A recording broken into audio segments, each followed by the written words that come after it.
Guys आज जो मेरा टॉपिक है, मेरा जो वीडियो है, वो ख़ास मकसद मेरा ये है कि अपने वालिदैन की जो है वो इज़्ज़त किया करो यार। वो आपको पालते हैं, छोटे होते हैं बचपन से, वो आपको पालते हैं, बड़े करते हैं, बड़ा कर देते हैं, तो उनकी इज़्ज़त किया करो। हज़रत मोहम्मद सल्लल्लाहु अलैहि वसल्लम फरमाते हैं कि काश जो है मेरे माँ बाप ज़िंदा होते, काश अम्मा ज़िंदा होती, मेरी माँ ज़िंदा होती। कहा कि मेरी माँ ज़िंदा होती अगर और मैं नमाज़ पढ़ रहा होता और मुझे मेरी माँ की आवाज़ आती, मुझे पुकारती, तो मैं नमाज़ छोड़कर पहले जाता, जी अम्मा। हज़रत मोहम्मद सल्लल्लाहु अलैहि वसल्लम ने फरमाया है कि पहले मैं जाकर जवाब देता, नमाज तोड़कर जाकर जवाब देता उनको। आजकल देखो यार क्या हो रहा है, मतलब आजकल के ज़माने में कोई इज़्ज़त ही नहीं है, माँ बाप की रिस्पेक्ट ही नहीं करते। कोई कोई करता है, दिल से करता है, कोई कोई नहीं करता। मतलब जिन्होंने आपको पाला, बड़ा किया, इतना बड़ा किया, किसी मुकाम पे पहुँचाया, उसके बाद भी उनकी इज़्ज़त नहीं करते। मेरा ये वीडियो बनाने का भी बस एक छोटा सा मकसद है, ये आप लोगों तक मैसेज पहुँचाना कि यार रिस्पेक्ट किया करो अपने पेरेंट्स की। क्योंकि उनसे जाकर आप पूछो जिनके पास वो नहीं है, पेरेंट्स नहीं है, उनसे जाकर आप लोग पूछो कि वो कैसे मतलब जीते हैं। उनसे जाकर पूछो उनकी कदर क्या होती है। कहते हैं ना, जिसके पास जो चीज़ नहीं होती उससे उस चीज़ की ज़्यादा कदर होती है। तो आप उन लोगों से जाकर पूछो यार कि वो लोग कैसे जीते हैं, उनकी कैसी ज़िंदगी होती है यार, जो लोग माँ बाप ही नहीं है उनके। और कुछ लोग होते हैं अपने माँ बाप की नाफरमान, वो कभी जो है कामयाब नहीं हो सकते ज़िंदगी में अपनी। इस दुनिया में सबसे ज़्यादा अमीर शख्स वो है जिसके पास माँ बाप है। हज़रत मूसा अलैहिस्सलाम का तो आप लोगों ने किस्सा सुना ही होगा कि वो पहाड़ी पे जाते थे और अल्लाह से बात करते थे, हम कलाम होते थे उनसे। तो एक दफ़ा का जिक्र है, उनकी माँ का इंतकाल हो गया जब, उसके बाद वो जब गए उधर, तो अल्लाह ताला ने फरमाया आज जो है तुम जूते उतार कर नीचे, उसके बाद ऊपर आना पहाड़ी पे, उसके बाद ऊपर आना। उन्होंने पूछा क्यों, मैं रोज़ तो ऐसे ही आता हूँ। उन्होंने बोला पहले तुम्हारी माँ ज़िंदा थी, आज तुम्हारी माँ ज़िंदा नहीं। अपने माँ बाप की रिस्पेक्ट किया करो, जो आप लोगों को बड़ा करते हैं, इतना छोटे से बड़े हो जाते हो आप, तो उनकी रिस्पेक्ट किया करो। मेरा ये मैसेज बस आप लोगों तक किसी तरीके से पहुंच जाए, यही अच्छा है।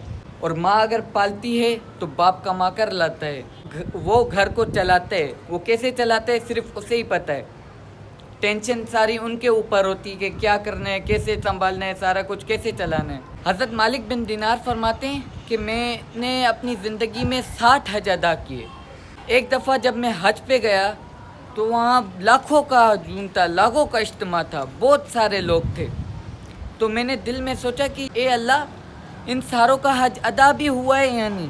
तो फरमाते हैं कि मुझे ख्वाब आया, उधर किसी कहने वाले ने कहा कि सारों का हज कबूल हुआ है, सारों का हज अदा हुआ है सिवाय एक, मोहम्मद बिन हारून बल्खी, उसका हज अदा नहीं हुआ। बाहर मुल्क में क्या होता है कि अलग अलग खेमे बने हुए होते हैं, अलग अलग मुल्कों के, ये यहाँ से। अगर आज भी आप हज अदा करने जाते हो तो वहाँ पर आप जाकर देखोगे कि रिहाइश अलग होती है। पाकिस्तानियों की रिहाइश अलग होती है, इंडियंस की अलग होती है, हर किसी की अलग अलग रिहाइश होती है।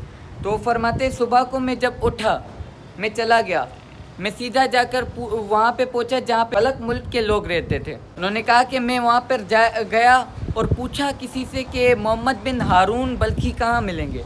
तो उन्होंने बोला वो तो बड़े नेक बंदे, बड़े ही नेक बंदे, बड़े ही परहेजगार, सारा दिन नमाज़ें पढ़ते हैं, रोज़ा रखते हैं, सारी रात इबादत करते हैं, हज अदा करते हैं। मालिक बिन दिनार फरमाते अच्छा वो कहाँ मिलेंगे। पहाड़ के बाहर जो खेमा लगा हुआ है वो उनका ही है और वहीं पे वो रहते हैं। तो उन्होंने फरमाया जब मैं वहाँ पर पहुँचा तो मेरी जब उन पे नज़र गई, मैंने उनको देखा तो वो जो है नमाज में पड़े हुए थे, नमाज़ पढ़ रहे थे, और उनके वजूद में जो है नमाज की कसरत ज़ाहिर हो रही थी कि नमाज़ पढ़ते हैं। जैसे ही उन्होंने नमाज ख़त्म की तो वो फरमाते कि मेरी तरफ देखा और मुझे बोला कि आप मालिक बिन दिनार हैं और आप मुझे ये कहना है कि मेरा जो हज है वो अदा नहीं हुआ। तो मालिक बिन दिनार फरमाते हैं कि मैं हैरत से देखने लगा उनको कि क्या माजरा क्या है। उनसे पूछा कि ये माजरा क्या है, आखिर लोग भी इतनी आपकी तारीफ़ें कर रहे हैं और आपको भी ये पता है कि मैं आपको क्या बताने आया हूँ। उन्होंने पूछा कि आखिर क्या वजह है। मोहम्मद हारून ने कहा कि आप ना पूछें। उन्होंने बोला बताओ। उन्होंने कहा कि मैं माँ का नाफरमान हूँ, अल्लाह ने मुझे बहुत दौलत दी, ज़मीनें जायदाद बहुत कुछ दिया, तो मैं अय्याश हो गया, मैंने पैसे उड़ाना शुरू कर दिए। رمضان کا مہینہ تھا, میں باہر سے شراب پی کر آیا ہوا تھا, گھر پر آ کر بیٹھا تو میں نے کھانا مانگا تو میری ماں نے بولا کہ شرم کر, ساروں نے روزہ رکھا ہے, چلو تم نہیں رکھتے, ان کی احترام کر لو. انہوں نے بولا کہ مجھے غصہ آ گیا اور میں نے ماں کو تھپڑ دے مارا اور وہ جا کر تندور میں گری. لوگوں نے مجھے پکڑ کر اندر کر دیا, مجھے کمرے میں اندر قید کر دیا, بند کر دیا. تو فرماتے ہیں سارا رات میں لوگوں کا شور سنتا رہا. صبح جو ہے جب میں اٹھا تو دیکھا میری جو بیگم تھی وہ اپنے کپڑے پیک کر رہی تھی. کہا کہ میں نے اس سے پوچھا کہ کیا ہوا, کہاں جا رہی ہو؟ اس نے بولا جو اپنی ماں کا نہیں ہوا وہ میرا کیا ہوگا. اس نے بولا میری ماں کو کیا ہوا, وہ کہاں گئی؟ اس نے بولا ان کو تو رات ہی لوگوں نے دفنا دیا. انہوں نے بولا میں نے تڑپ کے کہا کہ مجھے کیوں نہیں بتایا. انہوں نے بولا کہ وہ جاتے جاتے کہہ گئی تھی, اس کو میرا منہ نہیں دیکھنے دینا. یہ سننے کے بعد جو ہے حضرت مالک بن دینار فرماتے ہیں کہ میں نے بھی ان کو تھپڑ دے مارا. انہوں نے بولا کہ جب میں نے یہ واقعہ سنا تو میں نے اپنا جس ہاتھ سے میں نے اپنی ماں کو تھپڑ مارا تھا وہ ہاتھ ہی کاٹ دیا تھا میں نے. مالک بن دینار فرماتے ہیں میں وہاں سے چلا آیا تو انہوں نے فرمایا کہ جب میں رات کو سو رہا تھا تو مجھے خواب آیا. رسول اللہ صلی اللہ علیہ وسلم میرے خواب میں آئے اور انہوں نے بولا کہ اس سے تم ناراض کیوں کر کے آئے ہو, وہ پریشان ہے. انہوں نے بولا کہ ماں کا نافرمان ہے, اسے معافی کیسے ملے گی؟ حضرت محمد صلی اللہ علیہ وسلم نے فرمایا کہ جا کر اسے بتا دو کہ اس سے قیامت والے دن بھی معافی ملے گی اس کی ماں کی وجہ سے. انہوں نے بولا کیسے؟ کہ جب اس کی ماں قیامت والے دن یہ مقدمہ دائر کرے گی کہ میں نے 9 مہینے اس کو پیٹ میں رکھا, اس کے بعد بھی اس نے ایسے کیا میرے ساتھ, تو اللہ پاک فرمائیں گے فرشتوں کو کہ اسے لے جاؤ, اس کو جہنم میں جا کر ڈال دو. تو انہوں نے فرمایا جب یہ کہیں گے تو وہ روئے گا اور اس کی ماں دیکھے گی اور وہ بولے گی کہ یا اللہ میں نے معاف کر دیا, آپ بھی معاف کر دو.